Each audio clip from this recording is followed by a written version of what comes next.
Tonight's journey takes me from Featherston just out of Wellington through Hawke's Bay to Gisborne and beyond.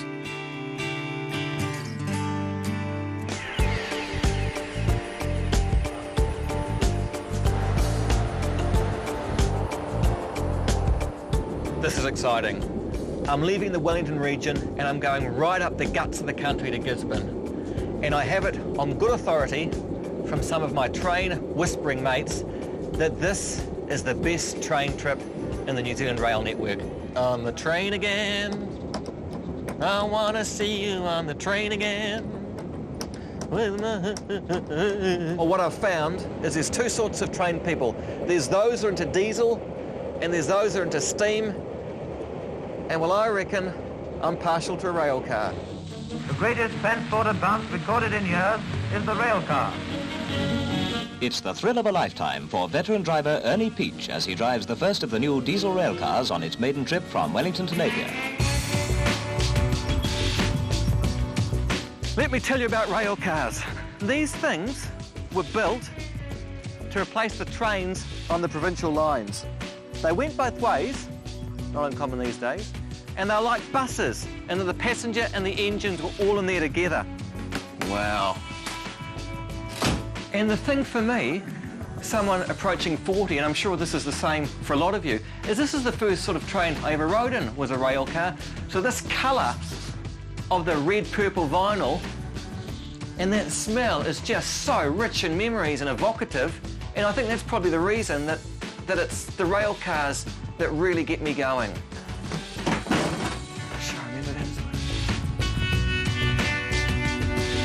Sadly, most of the old rail cars have long gone, but here at Pahiatua, a bunch of volunteers are preserving some of the few that are left.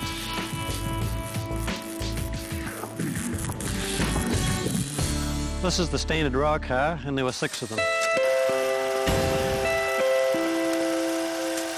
And what was the reason, Don, that rail cars came in? What was the problem that they were going to solve?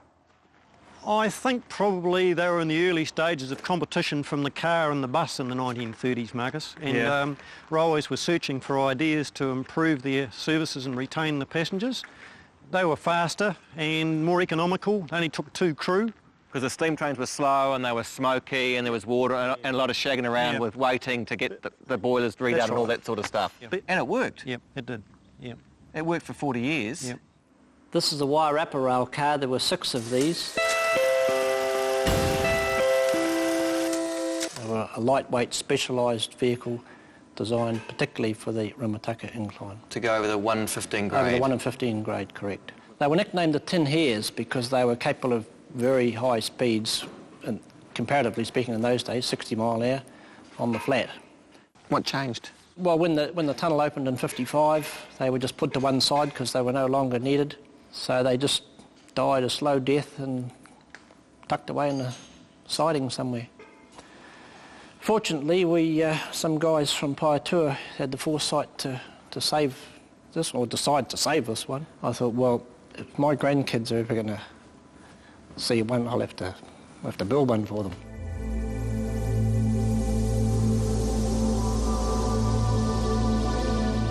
This is a fair rail car, and there were once 35 of these.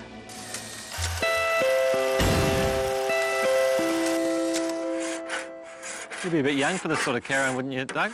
I have a real firm memory of these rail cars, and I was a young fellow when they were running.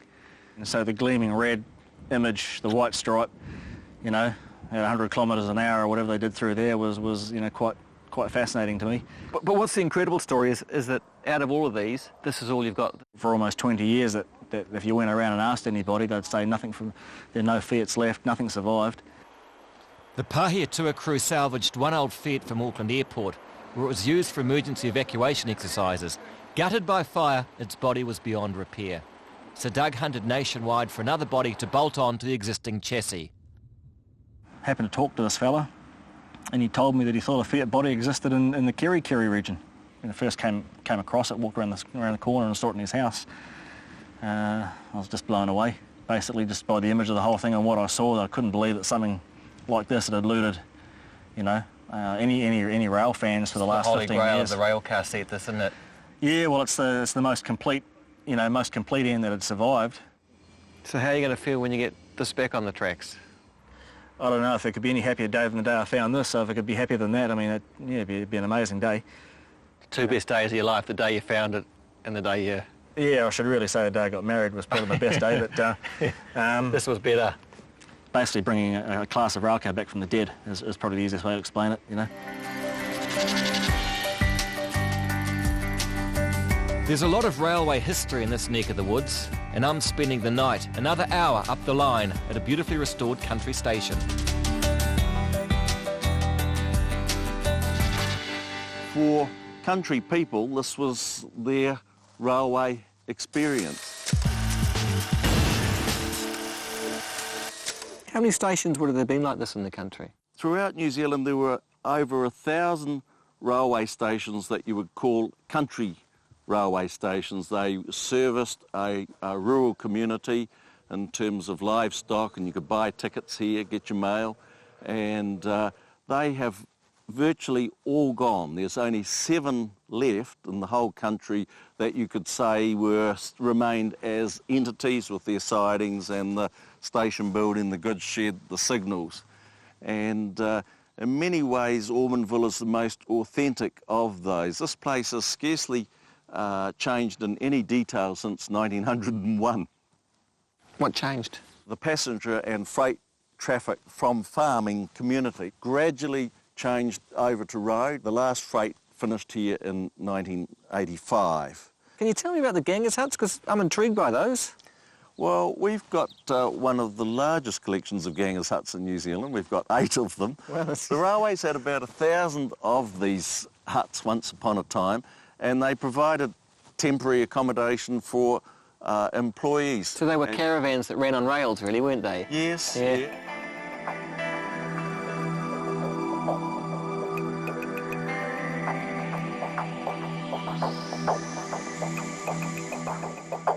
Just before I spend my first ever night in a railway ganger's hut, there's one more story I need to tell you about Ormondville Station. In 1884, a railway porter worked right here called Mr. Roland Edwards. He got fired from his job for drinking and acting strangely, and he claimed to hear voices. Anyway, one night at midnight in that year, he butchered to death his wife and his 4 kids. Sweet dreams.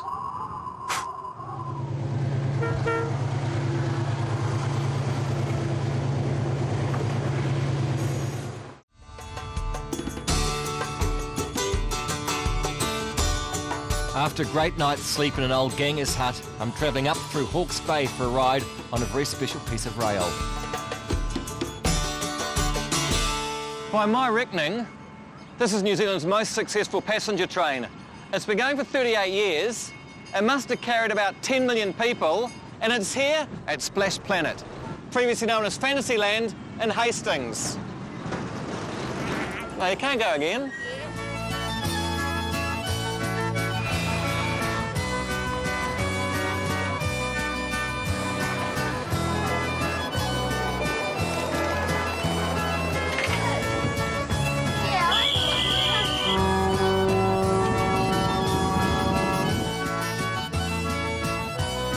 Fantasyland was Hawke's Bay's answer to Disneyland. It was the brainchild of Hastings businessman Harry Popwell. And my guide today is his grandson Martin.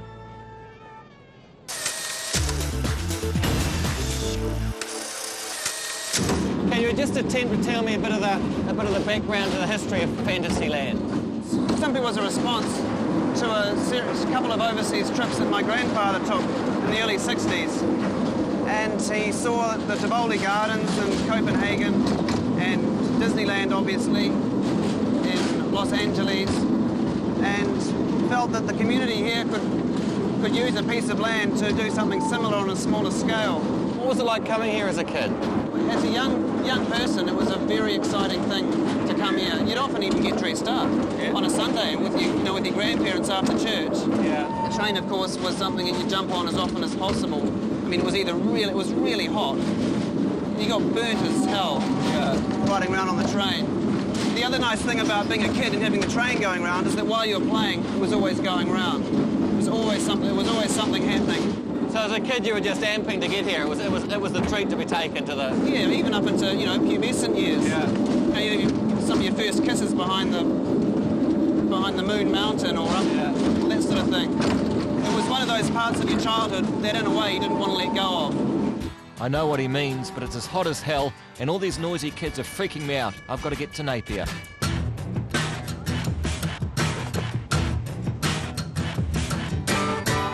Still can't think of a better way to arrive in town. I'm just coming into Napier via the rail, through the back way, past all the railway sidings, all the orchards, watties, all that sort of stuff. And you can see, just on this little trip,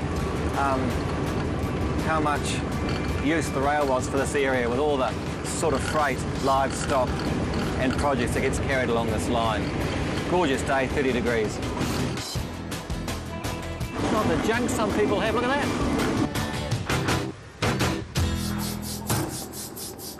Oh, brilliant trip. This is Napier, so here, and I'm staying up there, which should be interesting. Well, I guess for me, I've just got to find somewhere secure for the night. New Zealand's oldest prison, and I'm staying here the night. Hi. G'day. I'm here for the tour.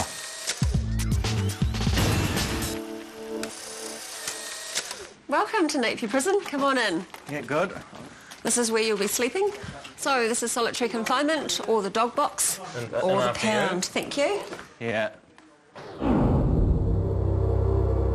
So what sort of backpackers are sick enough to want to stay in that one? Emma from England. Well, that's the British, yeah. She's from Ipswich, and she was in here for 3 months picking apples and staying in here. She liked it.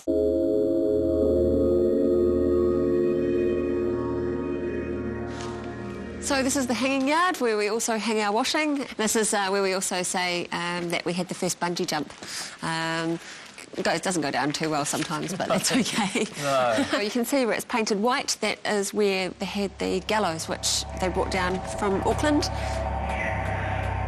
The most famous case was that of Roland Edwards. He slit the throats of his 4 children and his poor wife, Mary. Tell me about his hanging. A lot of women came up to pay to watch the hangings. Because that's the public gallery. This is the public viewing gallery, yeah.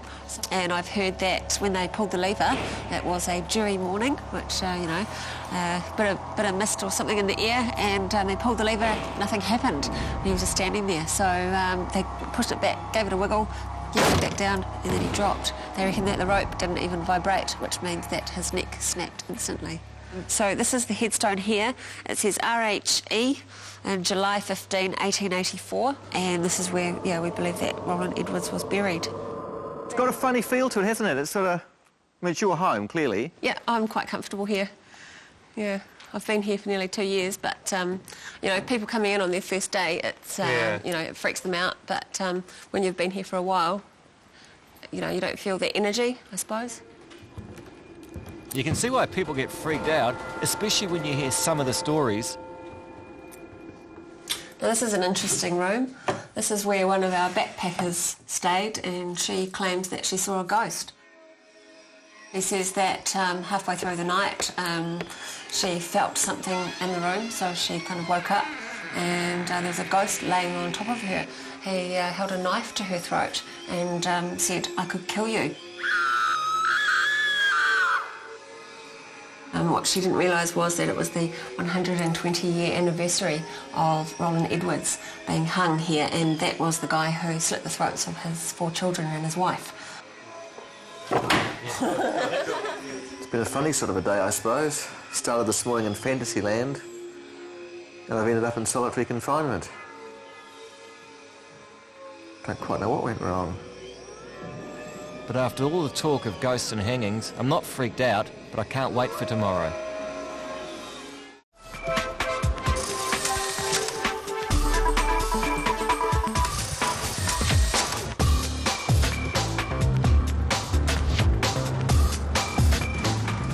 great way to start the day. This is the Napier to Gisborne section of railway, and by all accounts, everyone says it's one of the most scenic, most beautiful, most spectacular tracks in the New Zealand rail system. Here is the triumph of the new ideas. Go Harper. Yes, it's a vision of the future. There are more than 2,000 viaducts and bridges in the New Zealand rail network, but this is the highest, the mighty Mohaka, almost 100 metres high. You'd die if you jumped off it, but it has been done by Chris Sigelcoe and his mates when bungeeing was still a sport and not a way to fleece tourists.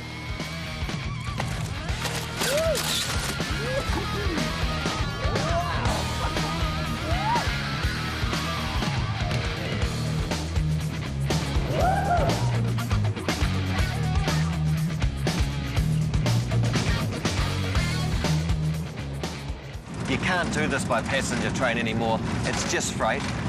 It took about 30 years to build, and the terrain is just up, down, tunnel, viaduct, bridge, up, down, quite unstable sort of ground, prone to flooding, so it's a real miracle of engineering, this whole track. The 10 worst disasters on New Zealand soil: an earthquake, a volcano, a lahar, 3 coal mining disasters, 2 fires, Ballantynes and Seacliff, 1 plane crash. And number 10, surprisingly enough, was when 21 construction workers building the railway line between Gisborne and Napier were swept to their death by a flash flood right here in 1938 in Kopuawhara.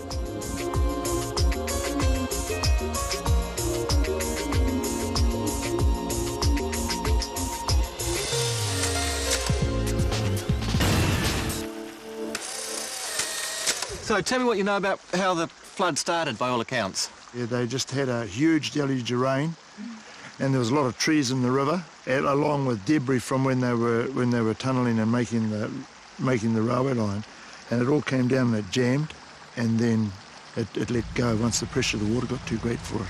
The flood occurred about 3 or 4 in the morning, so people were all in bed, and so apparently one chap got up in the night, he heard the water, and he got hold of the dinner gong, and then he couldn't raise people, so he went around from hut to hut knocking on the doors trying to get people out. Well, I suppose the whole Ganges hut and everything got swept down. I think some of the logs, they were so big, they just demolished these little flims, they weren't well constructed huts, and the logs would just smash them. It's a major New Zealand disaster, but it's one that seems to be forgotten about, doesn't it, in some? Do you get that feeling as well? I mean, it's obviously was on your family's property or whatever, but very few people know about it. No, it's something that's, was quite significant in the area when it happened, and, 21 lives were lost. A memorial beside the tracks overlooks the spot where the disaster happened. But just downstream is the jewel in the crown of this whole stretch of track. This is the majestic Kopuawhara Viaduct. It was built in the early 1940s and completed the railway line from Napier to Gisborne. It's built out of concrete and at the time was the largest concrete construction in the Southern Hemisphere. They built it out of concrete because there's no metal, because they're using all of that in the build-up for World War II. And they built one continuous span because obviously the flood upriver a couple of years earlier had killed 21 people, so they didn't want the pillars in the middle of the river. And may I say also, out of all the buildings I've seen in the New Zealand rail system, this is by far the most majestic, the most magic, the most beautiful. What a ripper. What an absolute ripper. That's Kiwi can do. Good on you. Fantastic. One thing to see before you die.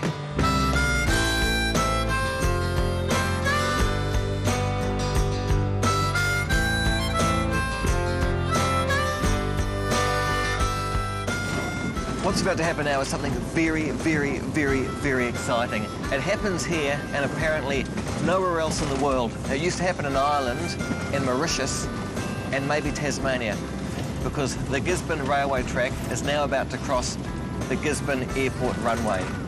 And the train, if a plane's coming, has to stop and give way to the air traffic, and it's the only place in the whole New Zealand rail system where trains give way to something else.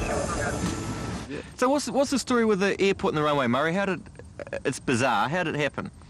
Well, it's largely historic. in the early days the runway was considerably shorter, and then sort of with the advent of the larger aeroplanes, Air New Zealand's introduction of the F-27s, friendships, necessitated the extension of the runway. So the railway was there and across the end. Now the railway coincide. Yeah. One crosses the other. So it works fairly well? It works extremely well. No close calls? No close calls, no. Everything's all controlled by light signals. The controllers in the tower either clear the train to cross or via light signals, or hold the train or hold the aircraft, depending on the situation at the time. It's bizarre. It's the most amazing thing. Oh, it's very simple, but effective. Yeah. The year 2000 was a time of great excitement in Gisborne. In fact, there's the Millennium Clock. But 100 years earlier was a time of great excitement in Gisborne as well, because in 1900, this rail line from Gisborne, supposedly right through to Auckland, was started. And I'm following it. Most of the rails have since been pulled up, but the route is easy to follow if you know where to look.